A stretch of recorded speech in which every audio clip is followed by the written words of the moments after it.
Últimamente el tema de los ascensos de NXT al roster principal está siendo muy comentado. Con la oleada masiva de despidos que la WWE está haciendo desde hace un año, es más que obvio que requieren talento urgentemente en las marcas principales. Y a la vez es más que obvio que no todos pueden ser campeones ni tener gran credibilidad por más que la empresa lo intente con paquetitos por doquier. El punto es que es un hecho innegable que los jobbers tienen que existir, esto para la subsistencia del wrestling en general.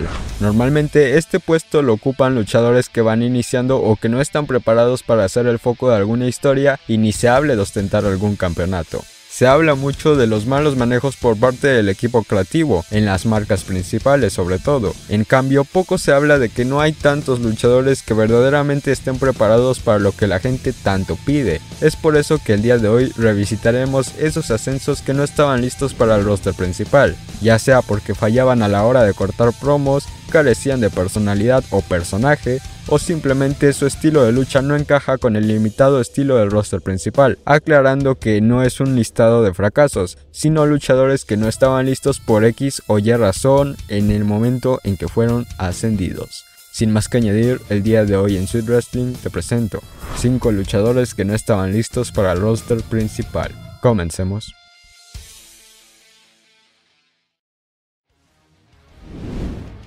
Dana Brooke. Posiblemente no te esperabas verla aquí, pero considero que es la viva ejemplificación de lo que representa este listado. Dana es una ex fisicoculturista y ex gimnasta, además de poseer una carrera en administración de empresas. Pareciera que tiene todo el pasado para hacer un paquete completo en la lucha libre. La realidad es que no es así.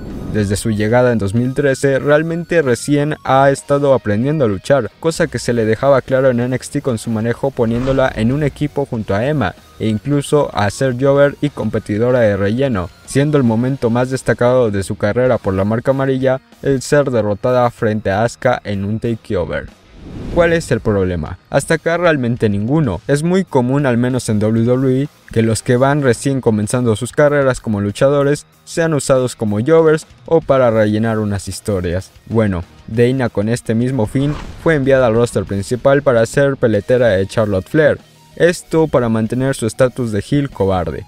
La realidad es que con su reciente incursión en este mundo y con carteles en NXT diciendo Dana literalmente es la peor, esperarías pulirla en tu territorio de desarrollo y no mandarla ya a las ligas mayores y menos en el foco estelar, aunque sea de personaje secundario, pero pues ahí estaba. Todo esto le pasó factura. Una vez terminada su alianza con Charlotte Flair, dio su turn face y desde entonces se dedica a vagar sin un rumbo fijo. Desde segmentos cómicos con Titus Worldwide, llegó a hacer equipo con Natalya, usada como retadora de transición para Ronda Rousey, esto para que básicamente la destrozaran en Raw, tag teams con Carmella, puesto de relleno en el dinero en el banco y lo más reciente tag team con Mandy Rose, que también ya se fue a la basura. La verdad, desde 2016 ha cumplido su objetivo de rellenar la división e incluso ha ido evolucionando. Ya no bochea tanto, ya no luce tan lenta ni tan pausada, sin embargo obviamente aún se siente sumamente verde para una zona estelar de la división, cosa que a final de cuentas no cambia desde su arribo hasta el 2021. Baron Corbin. Tenemos otro caso muy similar al de Dana, otra superestrella nacida de WWE, que tras ser jugador de fútbol americano incursionó en el mundo de la lucha libre. En este caso, su altura ha sido una garantía para mantener su trabajo desde su llegada en 2012, o al menos hasta la fecha de grabación de este video. En NXT, siendo sinceros, siempre estuvo en una zona mid-card, por llamarlo de alguna forma. Sí llegó a estar en zonas importantes en algunos momentos, pero al igual que Dana, solo para ser derrotado sin ganar nada relevante o siquiera algún título. Con una personalidad algo plana y pocas oportunidades para desarrollarse, Corbin estaba estancado en la marca amarilla hasta su ascenso en 2016, ganando la batalla real en honor a André el Gigante. La verdad, su llegada al roster principal indirectamente se anunciaba con bombo y platillos, ya que daban a entender que no tenía nivel para NXT, pero sí para el roster principal. Sería ahí donde se desarrollaría. El ascenso de Corbin siguió con rivalidades de relleno, pero dándole un foco interesante para WrestleMania 33, cargándose la lucha por el título intercontinental por sus limitantes en el micrófono y su falta de personalidad. Aún así, esto no frenaría su desarrollo, y para 2017 sorpresivamente se llevaría el maletín de dinero en el banco. Entre su inmadurez fuera del personaje y su inmadurez de, pues todo, la WWE enmendó su error y falló su canjeo, pero se coronaría como campeón de los Estados Unidos, demostrando que aún la empresa le tiene consideración, entre comillas, aunque teniendo un reinado de transición y sumamente olvidable. Desde entonces, se ha intentado absolutamente todo con Corbin. Personaje de autoridad, cobarde, trajeron de vuelta el King of the Ring solo para intentar salvarlo dándole el personaje del rey y simplemente nada ha funcionado, a pesar de que desde su ascenso sí ha tenido una evolución de micrófono y me atrevo a decir de manejo de personajes. Al parecer la misma WWE es la que no se atreve a jalar el gatillo con él. Y bueno, seguimos esperando su consagración o algo. Todo esto que se debió probar primero en NXT justo para evitar tantos desperdicios desde torneos, maletines y retiros. Apollo Crews. Aquí seré corto, ya que en el video de luchadores con potencial de la WWE menciono más a detalle su caso. La diferencia con Apollo es que él sí tiene un pasado muy bueno en la lucha libre, y me atrevo a decir que es por esto que la empresa aceleró su ascenso. Realmente en NXT no hizo nada, un día debutó y al día siguiente ya estaba siendo anunciado para el roster principal. Estaba estancado en la media cartelera con un avance lento en su carrera en WWE, como es normal esperar, pero que de la nada lo subieran fue algo arriesgado en tantos sentidos y eso se terminó notando a largo plazo. Llegó a Raw y se mantuvo con promociones hypeantes pero con apenas tiempo en televisión. Fue pasado a SmackDown con un roster más débil, se esperaba que ahí pudiera ser más utilizado. La cosa es que no era el roster el problema era el mismo Apollo, sin personalidad y sin el más mínimo rasgo de habilidad para el micrófono. No era ninguna sorpresa que desde su debut, Apollo deambulara sin un rumbo fijo desde stables y equipos random hasta concretamente ser Jover y rozar el despido por 4 años. Literalmente era un milagro que Apollo siguiera en WWE hasta que Paul Heyman tomó el control de Raw y aprovechando el tiempo de pandemia le dio la oportunidad de estar en televisión y fue parte importante de que el show rojo demostrara calidad luchística en la era del Performance Center. No necesitaba tanto desarrollar su personaje en esta época, entonces le fue muy bien al grado de ser campeón de los Estados Unidos a pesar de lesionarse y hasta enfermarse de ya saben qué.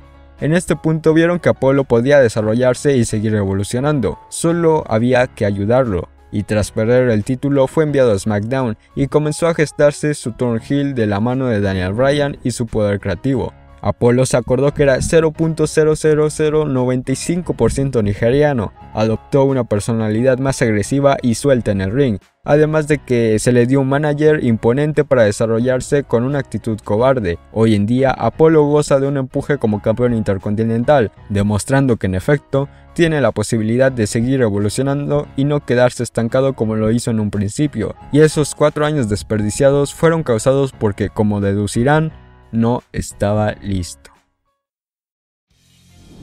Ricochet. Aquí tenemos una combinación extraña entre el caso de Corbin y Apollo. Ricochet en su momento fue uno de los nombres más cotizados en el circuito independiente y su arribo a la empresa levantó mucho revuelo entre la fanaticada. En efecto, en NXT fue tratado desde su llegada como lo que es, un talento a nivel mundial. Solo tenía que desarrollar su único aspecto faltante, el micrófono.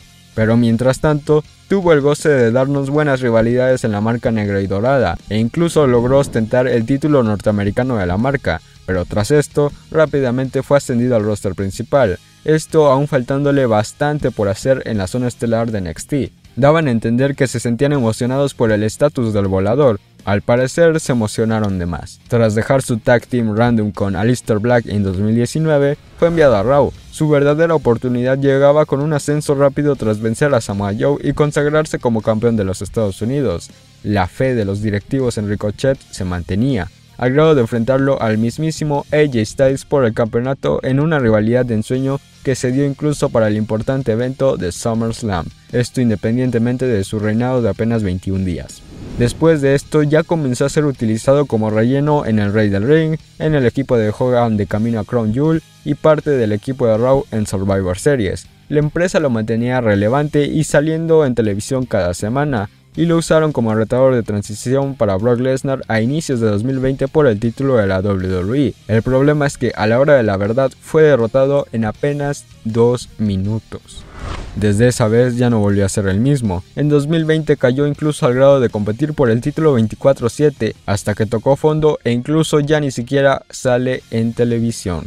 Al parecer la empresa se dio cuenta de que estaban apresurando su empuje y vieron que su estilo no encaja con el del roster principal. Sin personaje, sin micrófono y siendo peso crucero, era inevitable que terminara siendo un jobber. Claro, si es que tiene la fortuna de llegar a salir en un show semanal.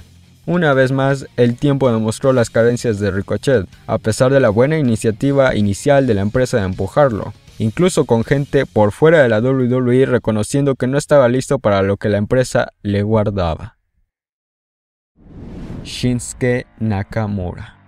El caso más brutal y asombroso que veremos el día de hoy. Al igual que Ricochet, Shinsuke llegaba como un fichaje bomba para la WWE, el John Cena en la New Japan Pro Wrestling, decían. La diferencia es que Nakamura debía marcar una realidad y un efecto inmediato y no un proyecto a construir como Ricochet, y así se le trató desde su llegada en NXT, incluso soltándole el campeonato de la marca. El problema con Shinsuke es que a pesar de tener mucho carisma y una personalidad nata como face, el no saber inglés y por ende tener un deficiente micrófono no le permitía contar una historia como debe. Incluso esto se notó en su reinado en NXT, y eso que ahí se prioriza lo que muestras en el ring. Aún así, su pésimo reinado nos dejaba entrever que algo no estaba bien. Era un grito de ayuda para la carrera de Shinsuke, solo que el hype por la megaestrella era más notorio. Rápidamente fue llevado al roster principal y en menos de un año se llevó sorpresivamente el Royal Rumble, esto para dar la lucha soñada de WWE, entre comillas, en WrestleMania contra AJ Styles. Tristemente las expectativas superaron a la realidad y fue un fracaso total. El objetivo de la llegada de Nakamura a WWE ya había sido cumplido y esta misma se tomó como prueba de fuego. La realidad es que a partir de ahí nunca se le trató mal. Campeón de los Estados Unidos, campeón en parejas, campeón intercontinental y ni un solo reinado bueno. ¿Qué pasaba con Nakamura? Bueno, ya mencionamos sus carencias anteriormente. La WWE lo hizo un heel cobarde con el fin de cubrir todas esas carencias a la hora de desarrollar una historia. El manejo fue lamentable, mataron su momentum. Simplemente Nakamura nunca se adaptó al estilo del roster principal y ya no solo en promos, sino en estilo en el ring. El Strong Style no encaja tampoco con las limitantes del roster principal y eso se ha notado con las luchas memorables que nos ha dejado, las cuales se cuentan con los dedos de una mano y te sobran dedos. Hubo un tiempo donde se notó a Nakamura en una zona de confort, incluso reconociendo a inicios de 2021 que aún no se adapta al estilo de la WWE y más que un talento que no estaba listo para ir al roster principal, considero que no debió llegar a McMahonlandia por el bien de sus últimos grandes años de carrera y el aviso más claro estuvo en su reinado como campeón de NXT.